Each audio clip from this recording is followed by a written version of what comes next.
বলছি মির্জা ফখরুল রাষ্ট্রপতি কেন, বাংলাদেশে যে মন্ত্রণালয় আছে সেই মন্ত্রণালয়ের যোগ্যতা রাখেন না উনি। আপনারা দেখেছেন যে গত 17 বছরে যখন বাংলাদেশে হলো শেখ হাসিনা বিরোধী আন্দোলনগুলো হয়েছিল, সেখানে মির্জা ফখরুলের যে ভূমিকা, হয়তো উনি হাসি মুখে রাজপথ থেকে চলে এসেছেন বা বিদায় নিয়েছেন, তবে উনি একজন সেক্রেটারি বা মহাসচিব হিসাবে রাজপথে বিরোধী দলের হিসাবে ভূমিকা রাখতে যে ব্যর্থ হয়েছেন, সেই ব্যর্থতার আলাপ আমাদের দেওয়া উচিত। কারণ আমরা হাসি মুখে অনেকে ছেড়ে দিই, কিন্তু তাদের ব্যর্থতার গল্প শুনাই না।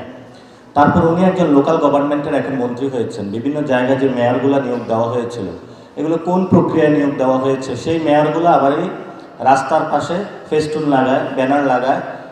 এক পাশে হলো সিটি কর্পোরেশনের লোগো, আরেক পাশে হলো জাতীয়তাবাদী দলের লোগো, এবং সরকারি টাকা খরচ করে তারা দিব্যি প্রচারণা করে যাচ্ছে। তারা নাকি আবারই মেয়র ইলেকশন করবে, উপজেলা চেয়ারম্যান ইলেকশন করবে, এবং হলো পৌরসভার মেয়র ইলেকশন করবে। তো রাষ্ট্রের টাকা যদি খরচ করে তাদের করতে হয়, সেটা তো দায়ভার মির্জা ফখরুলকেই নিতে হবে।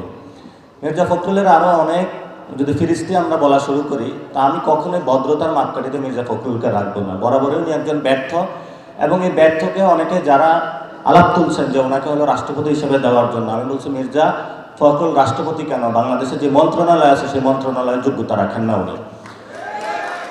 এরপরে যেই দাবিটা তুলেছেন, সেই দাবিটা তুলেছেন আসিফ নজরুল। খুবই সন্দিহান লোক, কোনো কিছুই ক্লিয়ারেন্স নাই, কোন পক্ষে যে কাজ করেন নাকি বাংলাদেশের পক্ষে কাজ করেন ওনার আগামাথা ধরা অনেক টাফ। তবে আমি মনে করি যে চুপ্পুকে যদি গ্রেপ্তার করতে হয়, ওই একই সেলে হলো আসিফ নজরুলকেও রাখা উচিত।